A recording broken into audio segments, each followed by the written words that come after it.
quick. So, anyways, the channel will probably be up in a day or two, maybe today, maybe tonight. Today is the 14th of June, 2025, and just hanging in there. And I was a little bit under the weather last couple days, coming down with a cold, an allergy or something. So my voice was really getting bad. And so, a couple things I want to talk about, and I'll be talking about this probably if we're on the new channel, is obviously this insanity with the geopolitical thing going on with Iran and the war effort. I mean, this absolutely boggles my mind how out of touch the American public really is. Anybody that is believing everything they see in the mainstream media is just, they got to be dumber than a box of rocks. So I want to talk a little bit about what's going on in Iran, what's going on with Russia, what the real plan. And it seems like the way I look at things, and I'll talk about this in more detail, is that the agenda continues. Basically, it's American hegemony in the world at the point of a gun. Physical violence is the way the U.S. solves its problems, by not negotiating, but using physical violence and then saying, let's negotiate. It's kind of like, I break your legs first and say, do you want to keep fighting? I'm disgusted.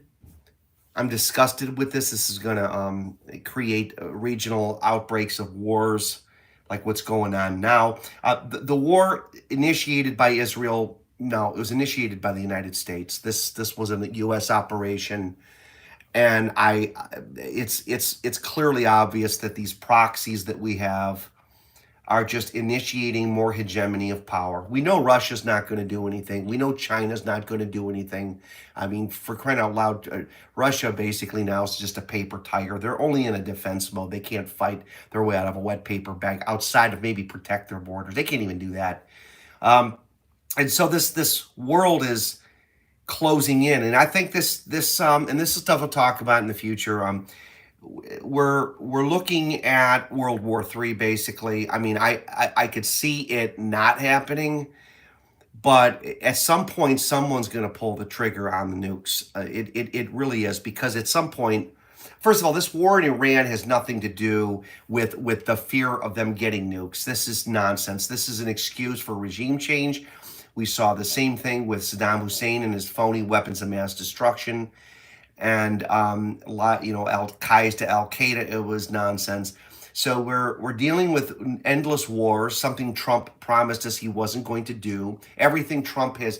I don't know if you guys know this or not, but every single promise Trump has that's been uttered out of his mouth has all been broken. You know, he is not deporting the illegals. He's decided he's going to keep all but maybe 1% of them. He's already reneging on this already. If you watch Lawrence O'Connell, that's guy Lawrence on MSNBC, he breaks down the whole, and I don't like mainstream, but he does make some very good points about Trump. Trump is not going to do anything with the illegals.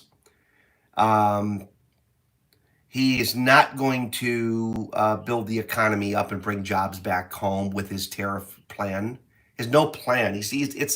I've never seen an agenda so out of control like the Trump administration. It's almost like they pick this arrogant buffoon with a low IQ, and I maintain strongly, I've said this, when a person is a bully, they can look intelligent by being, he said, yeah, the cards are not in your hands, Mr. Zelensky, the cards are not in your hands. I own the cards. We're the United States. The cards are not in your hands.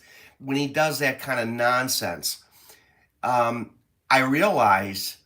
honestly realize that he is using intimidation as a factor to get his way, because he knows you're intimidated by him. And when you're intimidated by a bully, you think he's intelligent, but he's very he didn't even know the number of people killed in Russia. I believe it was 20 million. 10 million were killed by the Nazis. The Russians killed their own people during World War II. So that's the way it was told to me. 20 million Russians died, 10 million by the Nazis and 10 million by the Russian communists. Numbers vary. Um, but anyways, listening to Trump, I mean, the guy clearly is pathological, and he's not in control of the country. He clearly isn't. He is in control by the very thing that he said he was going to fight was the deep state. He's not done this. Second issue I want to talk about is, of course, my famous one is the dating scene. The dating scene. I hate that expression because dating really is just an artificial construct too. But the mating, the dynamics, the relations between men and women, and why they're so messed up. You guys have heard me talk about this. I've said this time and time again that what we're dealing with is a 5-to-1 ratio that you cannot physically or see um, at all. I mean, it literally is something that you can't, since you can't see it, you can't prove it, you can't disprove it or prove it. So I talked about how, like, when you go out in public, you go to a rib burn off or something, you see nothing but couples, couples, couples, couples, babies, blonde hair, blue-eyed babies, 35-year-old parents, you know, you or 30-year-old parents. You think, oh my God, yeah, people are making babies, they're all, oh God, it's a baby boom and all this other stuff. But what we're not seeing is, go to the grocery store, see how few kids you see.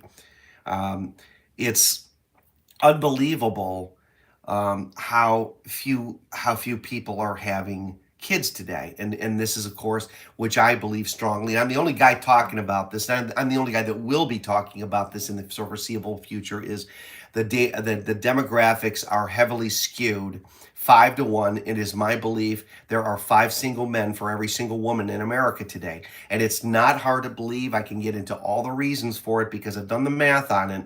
And I figured out, how is it possible to do that? I mean, is it possible to actually skew the ratios to the point where you literally could have 4 or 5 men to begging for one woman? And this is what's causing all this dysfunction. It's not the social engineering is the result of what happens when you have supply and demand heavily weighted one side. You know, when you have a high demand for women and a low supply of them, or you have a high supply of men and a low demand for them, you're going to have this problem. You're going to create all kinds of social problems. And that being said, I believe strongly that this is why I think that anybody that thinks there's any hope for the present system is a fool. I mean, I guess you could hope that the get rich quick scheme pop-up ads that pop up on videos, hell, maybe even mine in the future, I'll be getting get rich quick scheme ads that'll pop up in the middle of my videos. Okay, those types of ads and those things, by all means, I mean, I click them as quick as I can. I have bought a few items, by the way. I bought that Patriot rechargeable cell phone charger a couple years ago. I bought 2 of them, so I guess they do have a function because I occasionally buy stuff from those things. But the ones that are the get rich quick schemes, I never buy anything. As soon as I see, oh, my name is Dean Graziana or whatever, and another scam artist like Tony Robbins, I see some bullshit like that, I immediately hit the skip button. I see the nonsense for what it is. And that's from 54 and a half years of experience as I do this video now.